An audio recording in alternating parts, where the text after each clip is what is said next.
My name is Miles, and this is Make with Miles Maker Mondays. In this series, I'm going to be asking makers 3 different questions.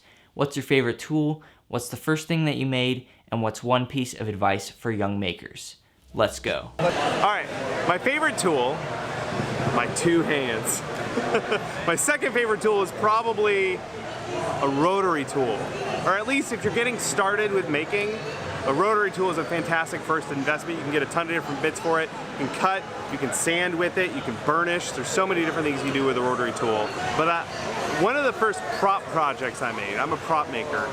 I think I was like 15 or 16, I made a lightsaber handle, and I glued all of the washers together with super glue. All of the wood, the tubing and everything. I used every single washer my dad had.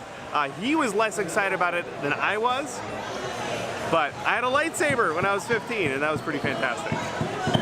If you're just getting into making, and you're looking for some advice on getting started, then I recommend picking a thing that you want to make that you're completely obsessed with.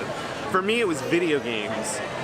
Team Fortress, Skyrim especially. These are video games that I put hundreds of hours into. I knew every nook and cranny of the game. I was invested and obsessed with these video games so much that I couldn't not make something from them. I had to pull those things out of the game into the real world.